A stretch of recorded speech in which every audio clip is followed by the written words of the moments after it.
안녕하세요. 밴쿠버 인사이트입니다. 이번 영상은 엘버타주 수상 다니엘 스미스가 기자회견을 통해서 트루도가 총리 겸 연방 자유당 대표에서 물러나겠다고 발표한 것에 대해 언급하고 캐나다에서 수입되는 모든 제품에 25%의 관세를 부과하겠다는 도널드 트럼프 미국 대통령 당선자의 위협에 대응하기 위한 협력적 접근 방식의 필요성과 현재 캐나다가 미래에 필요로 하는 여러 자원을 많이 보유하고 있는 상황에 대하여 알려드립니다. I'm very concerned. I think from what I am reading on social media and elsewhere, the U.S. president seems intent on putting tariffs in place. And so we're in a position now where we've got a lame duck leader with no immediate plans to leave, with no resolution to who is going to be the bargaining partner until, I think it was suggested, as late as May. So I believe it's up to myself, the other premiers, to make the case to the Americans ourselves in the absence of federal leadership. And so that's why I'm going to the inauguration. I'll be staying there for 4 or 5 days. I hope to be able to put forward the case that I made today about how we are the Americans' best friend and trading partner. We can provide the resources that they need to be successful, and that we are also their biggest consumer. We buy $293 billion worth of products from the United States, which is more than Germany, the UK, Italy, France, and Vietnam combined. So we shouldn't be in the line of sight of the U.S. president. So I would hope that we'll be able to make that case, but it is not helpful having so much uncertainty in who's going to be at the negotiating table. That's why I still think that there should be an election. Let's get that solved sooner rather than later so we can get on with these important discussions. And on your announcement today, obviously maybe a similar question, given the incoming threats with tariffs, why is it now a good time to be pushing for increased capacity in pipelines and doubling oil and gas production? I think that energy is going to be key to getting a Canadian agreement that ensures that none of our products are subject to tariffs.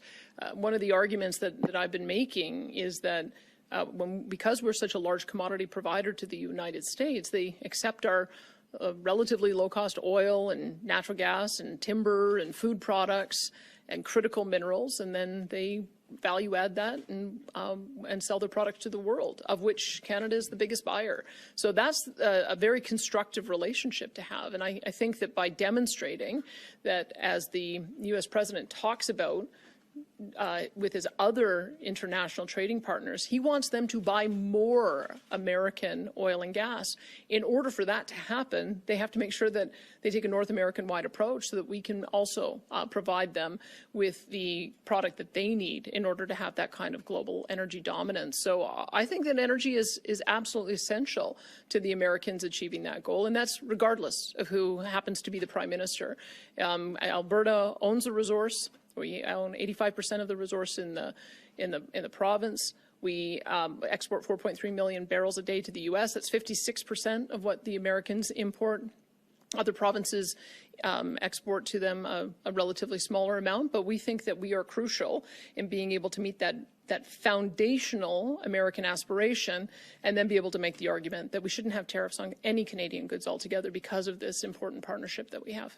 I'm looking forward to the next Prime Minister being somebody who will support our aspirations to double our oil and gas production, remove the carbon tax, make sure that we do not have an emissions cap on production, which we know is a production cap, get rid of net zero vehicle mandates by 2026, get rid of net zero power mandates, stay in their own lane. So those would be that's my wish list of whoever happens to be the next Prime Minister. What's good for Canada? Obviously, oil and gas is a really important point of leverage, I believe, but there's others. I mean, look at the auto manufacturing sector. It goes back and forth across the border, those parts, 6 or 7 times before a car is completed. You look at British Columbia. They have germanium is one of the critical minerals that China has identified as on an export ban. You can get it from BC. You can get antimony from Ontario. You can get gallium from Quebec. You can get uranium from Saskatchewan. In fact, Saskatchewan is the principal supplier of the world of uranium. 20% of the global uranium supply is provided by Canada, 7,000 tons per year, 85% of which we export, and we can do more. So I would say that we have a very holistic approach that we can take with the strengths of every province and every territory, and it is going to be up to the provincial and territorial leaders to make that case, and I intend to be making that strongly.